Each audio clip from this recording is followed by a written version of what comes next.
5 տարի եղել եմ Գյումրու ավականու անդամ եւ հիմա ձեզ մի հարց եմ տալու, որը շատերին տարօրինակ կթվա։ Գիտեք այդ 5 տարիների ընթացքում քանի քաղաքացի է բախել գալայի աշխատասենյակի դուռը մեր նախընտրական ծրագիրը ձեռքին եւ հետեւյալ հարցադրմամբ. Ձեզ ենք ընտրել, ասեք ձեր խոստումներից որն եք իրականացրել, որը ոչ, եթե չեք փորձել իրականացնել, ինչն է խանգարել, ինչ եք արել կամ անում առհասարակ։ Ինչ կարծիք եք, քանի քաղաքացի։ Եթե չկռահեցիք, ասեմ 0։ 5 տարվա ընթացքում չի եղել գոնե մեկ, ով փորձեր նախընտրական ծրագիրը դարձնել քննարկման առարկա կամ հաշվետվություն պահանջեր իր ընտրած քաղաքական ուժի ներկայացուցիչից։ Անպատասխանատու մեկի համար սա գուցե նույնիսկ իդեալական տարբերակ թվա։ Ընտրել եմ, վստահել են, քվ են տվել ու վերջ, գնա անելիքը տարա, չես արել, չի ստացվել, քվեն քչություն է արել, ինչ որ այլ բան է պակասել, հավես ու տրամադրություն չես ունեցել ու քեզ ընտրած քաղաքացու լուտանքներին չես արժանացել, ուրեմն ավելի լավ։ Ինձ համար սակայն սա փորձաշրջան էր, վտանգավոր ահազանգ եւ հիասթափության պատճառ, որովհետեւ այս պատմությունն այն մասին էր, որ մեր տարիների աշխատանքը հասարակության հետ իրական արդյունք չի տվել։ Քաղաքացին իշխանությունը չի ընկալել եւ չի ընկալում որպես իր սեփականություն։ Չի ուզում պահանջատեր լինել, միջամտել, իր հետևողականությամբ դառնալ իշխանության զսպաշապիկը, պահանջել հակակշռող եւ զսպող մեխանիզմների գոյություն իշխանության մեջ, որովհետեւ Հայաստանի քաղաքացին իր գործն ավարտված է համարում հենց քվեատուփի մոտ։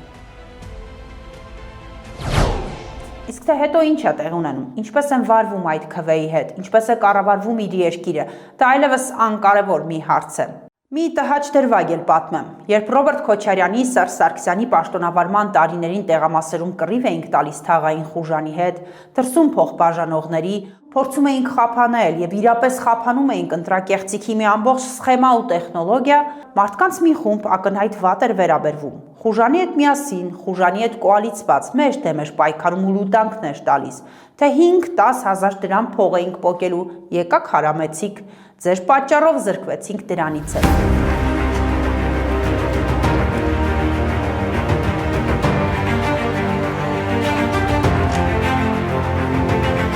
Ասել, թե սա ինչ հիասթափության պատճառ էր, նշանակում է ոչինչ չասել, երբ զգում էիր, որ ինչպես ժողովուրդը կասեր նման դեպքերում, մտել ես մատի ու մատանու արանք եւ խանգարում ես իշխանություն քաղաքացի սիրերգությանը։ Նրանք հաշտ էին միմյանց հետ այդ գործարքում։ Մեկը տալիս էր, մյուսը վերցնում, վաճառում իր երկրի ապագան։ Վերցնում գումարն ու կողքի քաշվում, իսկ դու խանգարում էիր ու խանգարում ես, որովհետեւ երկիրը միայն այս հանցավոր գործարքի մասնակիցներին չէ։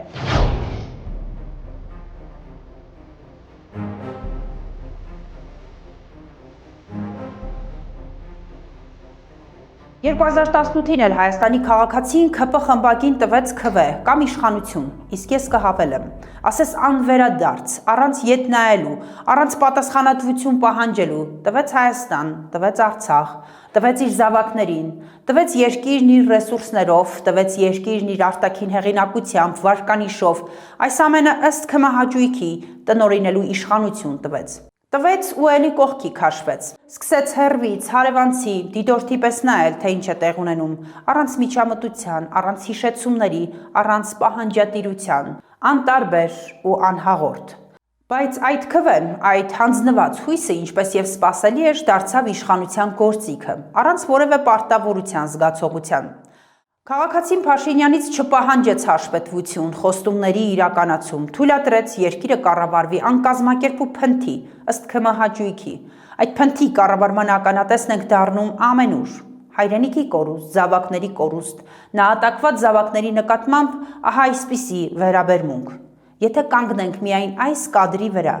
օրինակ, որևէ նորմալ երկրում, միայն այս տեսարանը, բավարար չէր լինի, որ իշխանական օղակում նստածները վերից վար տուն ուղարկվեին։ Հայաստանում անգամ ոլորտի պատասխանատուն չգնաց տուն, նա եւ մյուսները շարունակում են պարել ու պարգևատրվել։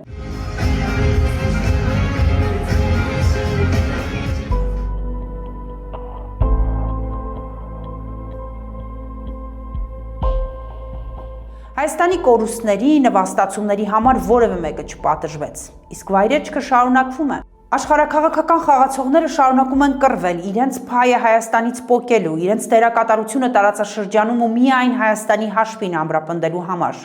Հայաստանը վաղուց դարձել է աշխարհաքաղաքական դավադրությունների թատերաբեմ, իշխանությունների հրավերով եւ թողտվությամբ։ Եթե Փաշինյանը գիտի, թե դրա դիմաց կոնկրետ ինչ է ստանալու, իշխանության վերարտադրություն, Հայաստանի համար, մեր երկրի ապագայի համար, այդ խաղը շատ մշուշոտ է ու վտանգավոր։ Երկրի ներսում նույն փնթի վարք ու բարքն է, ՔՓ խմբակը վաղուց արդեն զբաղված է քարոզարշավով։ Եթե հանուն վերարտադրության նրանք պատրաստ են դրսում զիջել ու զիջել, ճկվել ու ծաղրի առարկա դառնալ, ներսում գնալով դառնում են ավելի գիշատիչ, որպեսզի որևէ ուժ չկարողանա ոսկե աթոռներից իրենց քերել։ Ազգային ժողովի հերթական ընտրությունները կկայանան հունիսի 7-ին, ներքաղաքական դաշտում վերադասավորումներ են։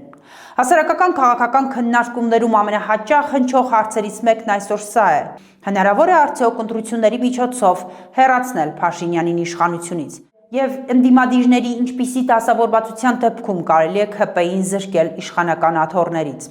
Սակայն ընտրություններից առաջ անհրաժեշտ է խոսել ոչ միայն քաղաքական տեխնոլոգիաների, թվերի ու դաշինքների մասին, այլ ամենակարևորի՝ մտածողության փոփոխության անհրաժեշտության մասին, խորքային սոցիալական հիվանդությունը բուժելու մասին։ ՔՎ տալը ընդամենը սկիզբ է, ոչ թե ավարտ։ Հակառակ դեպքում մենք շարունակելու ենք պտտվել նույն կործանարար շրջապտույտի մեջ, որը ժամանակի ընթացքում միայն ավելի է թուլացնելու մեզ, անդառնալիորեն։ Թույլ տվեք մի փոքր առաջ ընկնել իրադարձություններից եւ դիտարկել այսպիսի մի սցենար։ Փաշինյանը պարտվել է ընտրություններում, իշխանությանը եկել որևէ ընդդիմադիր քաղաքական ուժ, վարչապետ է ընտրվել, ասենք, պայմանական Պողոս Պողոսյանը։ Կարճ ժամանակ անց հրապարակը դարձյալ չի լցվելու նույն վանկարկումներով։ Պողոս դավաճան, Պողոս հեռացիր,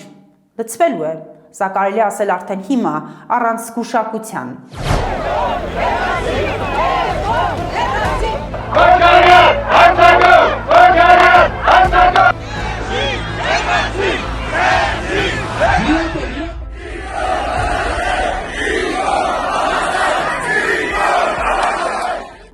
Ինչու է այդպես լինելու։ Որովհետև սպասելիքները կրկին չեն արդարանալու, իսկ ինչու չեն արդարանալու, որովհետև ընտրողը չի անցնելու հաջորդ ամենակարևոր փուլին իր սպասելիքները իշխանությանը պարտադրելու ճանապարհին։ Քվեարկությունը կրկին ընկալվելու է որպես պատասխանատվությունից ազատվելու միջոց, իսկ փրկիչներ չկան, չեն լինելու, փրկիչ մի փնտրեք որևէ ուժի շարքերում։ Փրկիչներ, եթե լինեն էլ, վերածելու են հրեշի։ Կհարցնեք, ով է ավելի մեղավոր, կպատասխանեմ։ Հրեշից ոչ պակաս նրա համահեղինակը, նրան այդպիսին կերտողը։ Այսքանը կհանդիպենք։